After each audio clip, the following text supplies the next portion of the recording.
For the next learning objective, your prescribed reading refers to a number of wicked problems.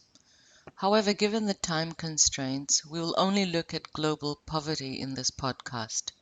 Please refer to your readings for a discussion of the other wicked problems.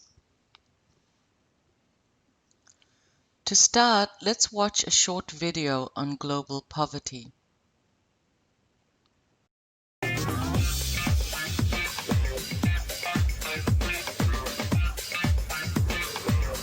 Back in the year 2000, the UN General Assembly adopted the Millennium Development Goals, one of which was to eradicate hunger and poverty by the year 2015. One of their immediate targets was to halve the number of people who are living on less than $1 a day. Right now, that's about 1 billion people. Today, we're in Copenhagen, Denmark. Behind me is the Stock Exchange building. In 2004, a group of respected world economists met in this city. Their goal was to prioritise world problems based on where economic resources could be put to best use. In what's been called the Copenhagen Consensus, they agreed that one of the world's top priority challenges, and one where results could be achieved, is reducing malnutrition and hunger. Then in 2005, many thousands of people came together across the world for a unique music event called Live 8. They came together from all walks of life, from across the ethnic and generational divide, not just for a musical celebration, but to make a statement. Effectively, they were saying, we believe that poverty can be ended, and we'd like to be a part of achieving that. So it seems there's been a growing public consensus all around the world that in an age of high-tech and globalization, we ought to be able to do something to end the blight of extreme poverty. It can't be right that 850 million people are chronically malnourished all the time, when for just a relatively small investment of world income, we could produce reliable food supplies, control diseases, and even lift nations out of debt.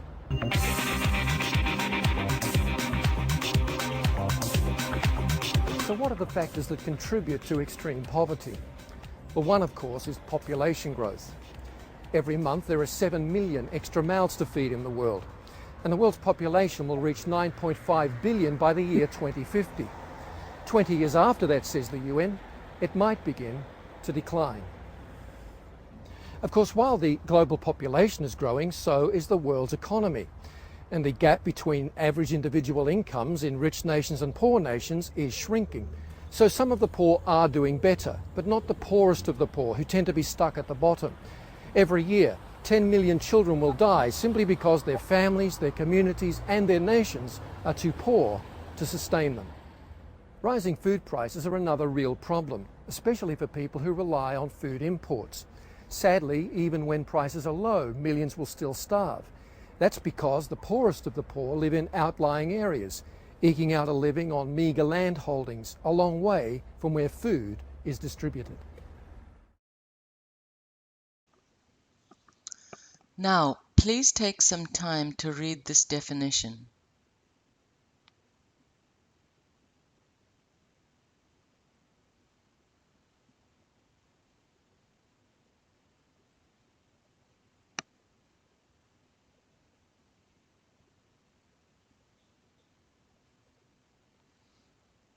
Based on this definition, which countries in the world have no poverty whatsoever?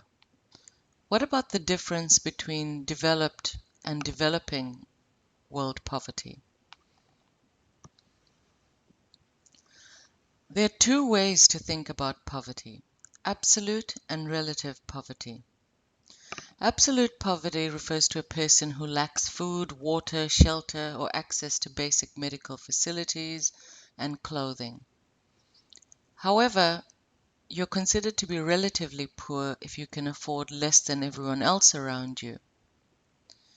So you'd think it was reasonable to go with the first definition of absolute poverty. If we were a rich enough society that absolutely everyone could feed themselves and live in a decent house, then why call anyone poor? Poverty is very complicated, and that is inherently problematic to measure. The UN is attempting to create absolute measures of poverty in the developed world context and in the developing world context. This is, of course, relativism but it does set out absolute measures that can be used as a basis for comparison. There are multiple causes of global poverty in a number of parts of the world, such as unfair trade, war or conflict, little or no access to land, poor healthcare systems, etc. These multiple causes interact together to create the poverty trap, which makes it even harder to escape. Different events and circumstances in the lives of those living in poverty reinforce their situation and make it increasingly difficult to escape poverty. For example, hunger, disease, and lack of education lead to fewer job opportunities. Those without a steady income are too poor to pay for food in times of crisis. Those without an education are less likely to know the causes of disease. Fewer educated people in a population means fewer people able to build an efficient infrastructure. Those who lack education, suffer ill health, go to bed hungry, and live in poor housing also find it difficult or impossible to organize and make the demands heard by government authorities. In addition to being poor, they are powerless, and this makes it even more difficult to escape the poverty trap.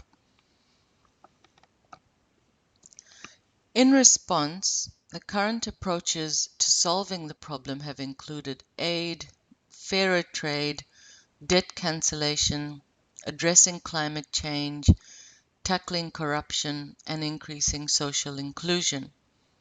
All these measures have led to fixing part of the problem. However, as we know, the entire problem hasn't been fixed. Now, returning to the 5 characteristics of a wicked problem, our discussion of global poverty appears to meet all the criteria. Would you agree? Now think about some of the other wicked problems on the list earlier. Would you be able to explain how they too display these 5 characteristics?